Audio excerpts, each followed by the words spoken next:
आज हम लोग देखेंगे हीट कैपेसिटी। हीट कैपेसिटी किसको कहते हैं? What is heat capacity? Such amount of heat by which we can change the temperature of system by 1 degree centigrade। Definition में 1 degree centigrade है, ध्यान है। 1 degree centigrade is called heat capacity। Means कि यदि कोई सिस्टम है हमारे पास, वो किसी भी मटेरियल का है, अभी मटेरियल मैटर नहीं करता है, वो नॉर्मल टेम्परेचर पर रखा हुआ है और उसमें हम हीट सप्लाई कर रहे हैं, तो बस 1 डिग्री सेल्सियस चेंजिंग करने के लिए कितना हीट सप्लाई करना पड़ेगा? तो उसको मेजर करने के लिए हमने एक एक्सपेरिमेंट किया। सिंपली कि सिस्टम है, कोई टेम्परेचर टी है और इसमें हीट सप्लाई किया। सपोज टी टाइम के बाद हमने क्यू हीट सप्लाई किया और इसमें changing delta T temperature changing का आया।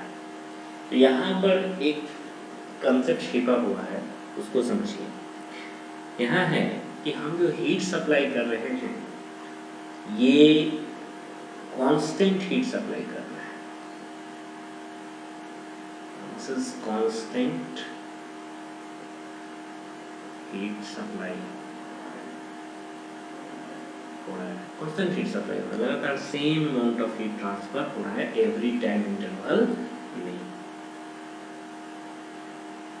और जो सिस्टम है वो भी एवरी टाइम इंटरवल में same amount of temperature change उसमें हो रहा है। तो सारा चीज यूनिफॉर्म है अकॉर्डिंग टू डेफिनेशन कि हम कांस्टेंट हीट सप्लाई कर रहे हैं। यदि हम ये वेरिएबल हीट ट्रांसफर करेंगे या वेरिएबल हीट सप्लाई करेंगे तो उस डिफरेंट आपको रिजल्ट आएगा। लेकिन फंडामेंटल कंसेप्ट नहीं बदलेगा। फंडामेंटल कंसेप्ट यही रहेगा कि यदि आप किसी सिस्टम में हीट सप्लाई कर रहे हैं तो उसका टेम्परेचर चेंज होता है। तो सपोज मान लीजिए कि डेल्टा टी से टेम्परेचर क्या हुआ, उसका चेंज हुआ। तो इसको मेजर करने का तरीका है कि मान लेंगे कि डेल्टा टी टेम्परेचर चेंज होने के लिए हमको कितना हीट सप्लाई करना पड़ा, क्यू। तो 1 डिग्री सेंटीग्रेड चेंज करने के लिए हमको कितना सप्लाई करना पड़ेगा? तो इतना सप्लाई करना पड़ेगा, क्यू बाई डेल्टा। इसी को हम लोग कहते हैं हीट कैपेसिटी। अब ये निकालना क्यों जरूरी है? तो देखिए, इससे पता चलता है कि हमको सोर्स कितना रखना है। सपोज कि आपको किसी आयरन के टुकड़े को मेल्ट करना है, सपोज। तो आयरन के टुकड़े को मेल्ट करना है तो उसका मेल्टिंग पॉइंट आपको मालूम होगा। तो उसका मेल्टिंग पॉइंट इतना है और नॉर्मल टेम्परेचर पर आयरन रखा हुआ है। तो अब आपके पास टारगेट है कि कैसे उस आयरन का आप टेम्परेचर मेल्टिंग पॉइंट के पास लेके जाइएगा। तो हीट सप्लाई करना होगा सिंपली। तो अब सवाल उठेगा कि कितना हीट सप्लाई करना होगा। अब जितना हीट सप्लाई करना होगा उस हिसाब से आपको सोर्स ऑफ हीट तैयार करना पड़ेगा। जैसे सपोज आप कोयला जलाना है तो कितना कोयला जलाइएगा।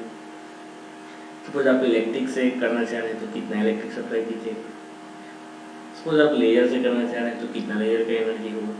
तो इस तरह से जब तक आपको ये आइडिया नहीं होगा कि उस लोहे के टुकड़े को मेल्ट करने के लिए हमको कितना हीट सप्लाई करना होगा, तब तक आप सोर्स का कैलकुलेशन या रिक्वायरमेंट नहीं निकाल सकते हैं कितना सोर्स आपको चाहिए होगा। अब इसी को बड़े स्तर पर आप सोच सकते हैं कि जहाँ पर बहुत बड़ी मात्रा में आयरन को मेल्ट किया जा रहा है या किसी भी मटेरियल को मेल्ट किया जा रहा है, तो कितना सोर्स हमको यूज़ करना होगा एज ए इंडस्ट्री लेवल पर।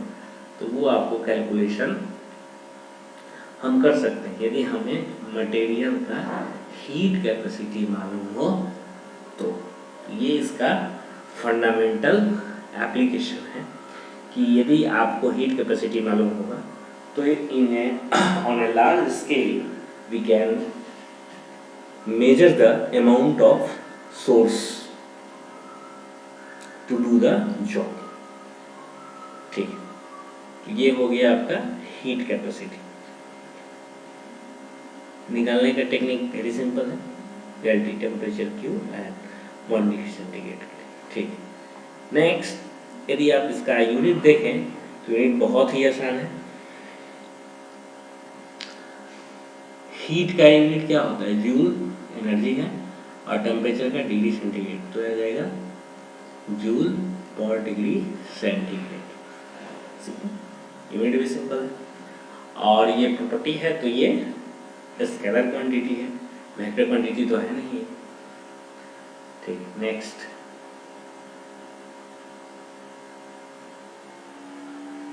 आप देखिए कि हीट कैपेसिटी ज़्यादा होगा तो क्या होगा, हीट कैपेसिटी कम होगा तो क्या होगा, उसका मीनिंग क्या है? तो देखिए यदि हम डेल्टा टी को कांस्टेंट मान लें, मीन्स कि कोई भी सिस्टम है उसका टेम्परेचर हमको 5 डिग्री सेंटीग्रेड से ही बनाना है, बस हो गया, फिक्स मान लिया। तो देखिए कि C is proportional to Q हो जा रहा है। यदि हम डेल्टा को फिक्स माने तो C is proportional to Q हो जा रहा है, मतलब कि जिसका हीट कैपेसिटी ज़्यादा होगा उसमें हीट अधिक सप्लाई करना पड़ता है 1 डिग्री सेंटीग्रेड या कितना भी डिग्री सेंटीग्रेड टेम्परेचर चेंज करने के लिए। जिस भी मटेरियल का हीट कैपेसिटी ज़्यादा होगा, suppose you have tabulated result, आपके पास कोई टेबुलेटेड रिजल्ट है टेबल में जिसमें डिफरेंट मटेरियल का हीट कैपेसिटी है, तो आपको मालूम चल जाएगा कि वो यदि हम इस मटेरियल को यूज़ करते हैं मेल्ट करने के लिए या मेल्टिंग करने के लिए तो हमको ज़्यादा हीट सप्लाई करना पड़ेगा, आपको पता चल जाएगा पहले ही।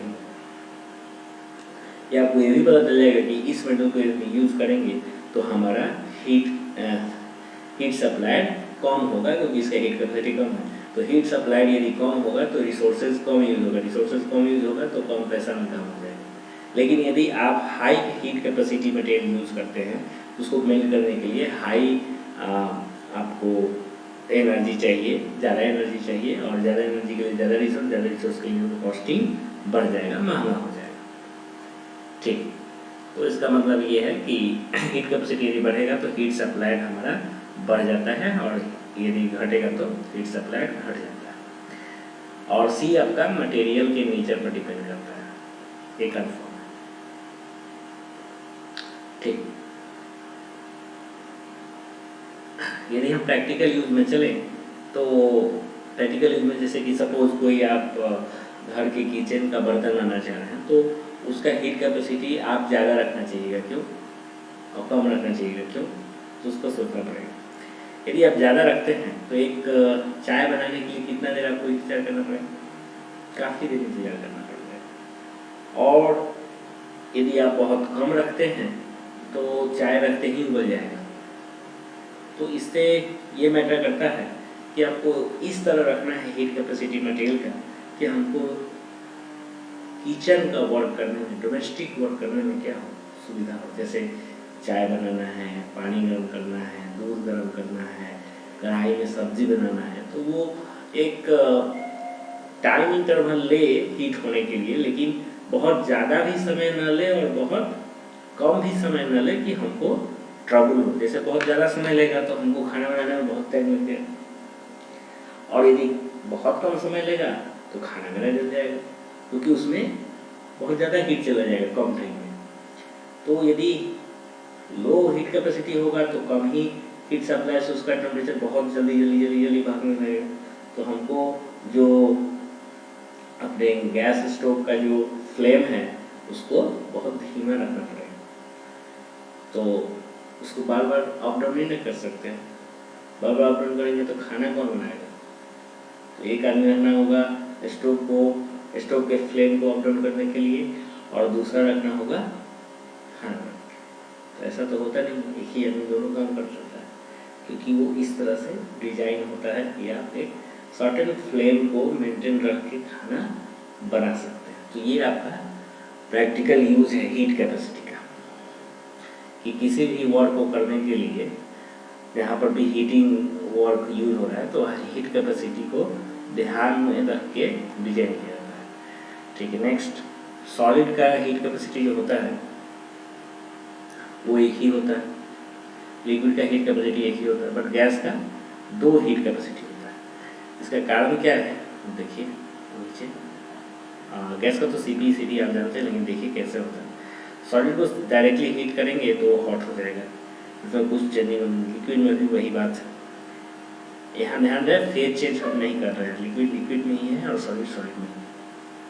ठीक है, नेक्स्ट अब ये गैस है सिलेंडर में और इसके वाल्व को हम फिक्स कर देंगे। फिक्स कर देंगे तो मूव नहीं करेगा तो वॉल्यूम जीरो हो जाएगा। तो according to first law of thermodynamics del Q is equal to del U plus del W, del W is 0, then supplied heat is totally used in increase the internal energy, तो m से ही dt।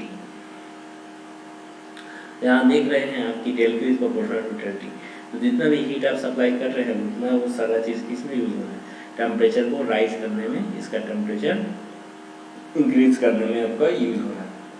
तो इस case में आप जल्दी ही temperature rise कर सकते हैं किसी भी गैसियस सिस्टम का, क्योंकि जो भी आप हीट सप्लाई कर रहे हैं वो टोटली उसके टेम्परेचर को ही बढ़ा रहा है और कोई उसका दूसरा यूज नहीं हो रहा है। तो इस केस में जो हीट कैपेसिटी होता है वो हम लोग कहते हैं CV है, but it is gaseous system. But इसी केस को यदि हम बॉडी वाल को मूवेबल बनाते हैं तो जब आप हीट सप्लाई करेंगे तो गैस एक्सपैंड होता है हीट गेन करने के बाद, तो ये ऊपर की तरफ धक्का देगा तो आपका वाल, टॉप वाल ऊपर की तरफ शिफ्ट हो जाएगा। तो यहाँ पर आपका वर्क जीरो नहीं होता है, तब आपको यहाँ पर वर्क होता है। तो ये जो एनर्जी आप सप्लाई की ये दो पार्ट में बढ़ गया, पार्ट 1 और पार्ट 2। तो अब इसको कैसे समझेंगे, तो सपोज मान लीजिए कि यहाँ पर आपने 100 जूल एनर्जी सप्लाई किया और 30 डिग्री सेंटीग्रेड से टेम्परेचर चेंजिंग हुआ। अब सेम थिंग आप यहाँ करना चाह रहे हैं, तो 100 जूल आपने एनर्जी सप्लाई किया और यहाँ पर 15 डिग्री सेंटीग्रेड का ही चेंजिंग आया और 50 जूल वर्क हो गया, तो 30 तो हुआ नहीं, 100 सप्लाई करने से जो ऊपर में हुआ है तो आपको 250 जूल सप्लाई करना पड़ा, तब जाके ये 30 हुआ डिग्री सेंटीग्रेड टेम्परेचर चेंज हुआ और ये 150 डिग्री सेंटीग्रेड। तब देखिए कि ऊपर में यही 30 डिग्री सेंटीग्रेड के लिए 100 जूल से काम चल गया, बट यहाँ 250 जूल, मतलब it had require more energy. More energy means more heat capacity, means CP is greater than CV। तो इस केस में जो हीट कैपेसिटी यूज हो रहा है वो CP है, वो CV नहीं है, तो दोनों सेम है नहीं, क्योंकि दोनों का रिक्वायरमेंट अलग अलग है। तो CP is greater than CV हो गया गैस के लिए। अब देखिए हीट कैपेसिटी जो होता है आपको वो दो टाइप का होगा, specific heat capacity and molar heat capacity. Specific heat capacity जो होता है वो सॉलिड, लिक्विड, गैस तीनों के लिए हो सकता है, सॉलिड के लिए हो सकता है, लिक्विड के लिए gas. But molar heat capacity generally gas के होता है, क्योंकि सॉलिड को हम मोल में दिखाते नहीं हैं और लिक्विड को भी जनरली मोल में हम नहीं दिखाते। हम ज़्यादातर गैस को ही क्या करते हैं, मोल में दिखाते हैं। अब चाहे तो यहाँ लिक्विड भी लिख सकते हैं कि लिक्विड इतना मोल है, बट जनरली हम लोग गैस को ही प्रेफर करते हैं। तो अब स्पेसिफिक हीट कैपेसिटी देखिए, यहाँ अब स्पेसिफिक वर्ड जहाँ भी रहेगा, स्पेसिफिक वर्ड जहाँ भी रहेगा याद रखें ये पर यूनिट मास होता है, पर यूनिट मास। तो such amount of heat by which we can increase the temperature of 1 kg of system by 1 degree centigrade is called specific heat capacity. मतलब यहाँ देखिए वर्ड पर ध्यान दीजिए, 1 kg ऑफ सिस्टम कितना होना चाहिए, 1 kg, तब उसका टेम्परेचर 1 डिग्री सेंटीग्रेड से राइज करना है, तब हम कहेंगे कि उसका स्पेसिफिक हीट कैपेसिटी है वो। अब इसको कैसे डिफाइन करेंगे, तो देखिए ये आप पहले ही पढ़ चुके हैं कि कितना हीट सप्लाई करना पड़ता है, Q/Δt। यूनिट डिग्री के लिए 1 डिग्री सेंटीग्रेड टेम्परेचर चेंज करने के लिए कितना हीट सप्लाई करना पड़ता है, Q/Δt। तो मान लीजिए कि सिस्टम का उस टाइम मास m है, तो m मास के लिए कितना हीट सप्लाई करना पड़ेगा, Q/Δt। तो यूनिट मास के लिए 1 kg के लिए कितना करना पड़ेगा, Q/m/Δt। अब यहाँ देख सकते हैं कि इसका यूनिट क्या है, जूल पर kg डिग्री सेंटीग्रेड। ये आपका स्पेसिफिक हीट कैपेसिटी का यूनिट है। अब देखिए यहाँ पर कि ये मल्टीप्लाई में जाएगा m/c, तो ये m/c हो जाएगा, तो ये कैपिटल C से हम लोग लिखते हैं इसको। तो कैपिटल C बराबर हो जाएगा m/c, कैपिटल C हो जाएगा heat capacity, m is mass and small c is specific heat capacity. तो स्पेसिफिक वर्ड जहाँ भी रहेगा तो उसको स्मॉल लेटर से दिखाएंगे और हीट कैपेसिटी जहाँ भी रहेगा उसको कैपिटल लेटर से दिखाएंगे। तो ध्यान रहे कि जब भी आप प्रॉब्लम बनाएं तो ये ध्यान दें कि वो हीट कैपेसिटी दिया हुआ है या स्पेसिफिक हीट कैपेसिटी, क्योंकि जनरली लोग क्या करता है कि यदि हीट कैपेसिटी दिया है तो हीट कैपेसिटी दिया है मतलब m/c डायरेक्ट, तब यहाँ C/Δt होगा। यदि हीट कैपेसिटी दिया है यहाँ पर कैपिटल C/Δt होगा, लेकिन यदि स्पेसिफिक हीट कैपेसिटी दिया है तब यहाँ पर m × स्मॉल c × Δt होगा। ध्यान दें, तो ये आपका हीट कैपेसिटी है, एचसी है, और ये आपका एसएससी है, स्पेसिफिक हीट कैपेसिटी है। तो ध्यान रहे कि जब आपका हीट कैपेसिटी दे तो डायरेक्ट टेम्परेचर में जितना चेंजिंग होगा उससे मल्टीप्लाई होगा, मास से मल्टीप्लाई नहीं होगा, क्योंकि it is already multiplied by mass. But जब स्पेसिफिक हीट कैपेसिटी रहेगा तो मास से हम लोग मल्टीप्लाई करेंगे कि कितना मास वहाँ पर यूज हो रहा है सिस्टम का। ये बहुत ही ध्यान रखना है कि स्पेसिफिक हीट कैपेसिटी दिया हुआ है प्रॉब्लम में कि हीट कैपेसिटी। जनरली मिस्टेक क्या होता है कि हीट कैपेसिटी देता है और लोग उसको मास से भी मल्टीप्लाई करके फिर टेम्परेचर चेंज तो डबल 2 बार मास से मल्टीप्लाई कर दिया, लेकिन इस केस में नहीं होगा। जब स्पेसिफिक हीट कैपेसिटी होगा तभी आप मास से मल्टीप्लाई करें, तो please careful about it. Next, molar heat capacity. Molar heat capacity होगा आपका such amount of heat by which we can increase the temperature of one mole system by 1 degree centigrade is called molar।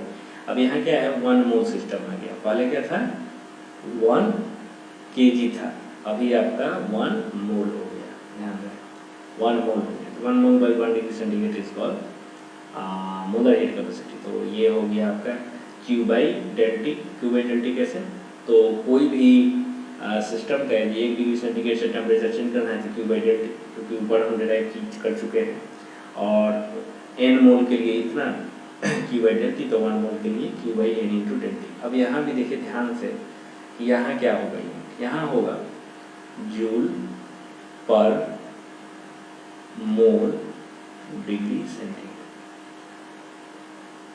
तो मोल तो एक number है, तो मोल तो कोई unit है नहीं, लेकिन फिर भी मोल पर मोल है, मल्टीप्लाई में तो होगा ना, तो इसको भी हम डिराइव करेंगे तो याद रहेगा कि हीट कैपेसिटी बराबर नंबर ऑफ मोल, ये मोल दिया हुआ है, इनटू मोलर हीट कैपेसिटी। तो molar heat capacity small letter में है और कैपिटल लेटर में आपका हीट कैपेसिटी है। ये हीट कैपेसिटी है और ये मोलर हीट कैपेसिटी है। Molar heat capacity small letter में होगा और हीट कैपेसिटी आपका कैपिटल लेटर में होगा। ध्यान दें, यहाँ पर भी सेम ध्यान रखना है कि जब मोलर हीट कैपेसिटी दे तो हम उसको मोल से मल्टीप्लाई करेंगे, और जब हीट कैपेसिटी दे तब उसको मोल से मल्टीप्लाई नहीं करेंगे, तब वो सीधा डेल्टा टी से ही मल्टीप्लाई हो जाएगा, क्योंकि सी इंटू क्या होगा, हीट कैपेसिटी। तो यहाँ पर भी सेम चीज़ ध्यान रखना है कि जब हीट कैपेसिटी दे तो डायरेक्ट टेम्परेचर चेंज टेम्परेचर से मल्टीप्लाई करना है, और जब स्पेसिफिक मोलर हीट कैपेसिटी दे तो आपको मोल से मल्टीप्लाई करके ही चेंज टेम्परेचर से मल्टीप्लाई करना है। तो ये आपका पूरा हीट कैपेसिटी का टॉपिक है। अब इसमें एक मोस्ट इम्पोर्टेंट बात है कि हीट कैपेसिटी जो है वो मटेरियल के नेचर पर तो डिपेंड करता है, लेकिन यदि गैसीय सिस्टम है तो किस प्रेशर और किस टेम्परेचर पर रखा गया है उस पर भी डिपेंड करता है। बट ये टॉपिक इतना डीपली आपके क्लास में नहीं पढ़ना है कि हीट कैपेसिटी प्रेशर और टेम्परेचर पर कैसे वैरी करेगा। बट ये रियलिटी है कि जब गैसीय सिस्टम आप एनालाइज करेंगे तो गैसीय सिस्टम किस प्रेशर और टेम्परेचर पर रखा गया है इस पर डिपेंड करता है कि उसकी हीट कैपेसिटी कितनी होगी। दैट इज रियलिटी, बट वो अभी नहीं पढ़ना। अभी आपको मान के चलना है कि उसका हीट कैपेसिटी एक ही होता है, ये चेंज नहीं करता है, it is a constant for you in class 11th and 12th। Okay.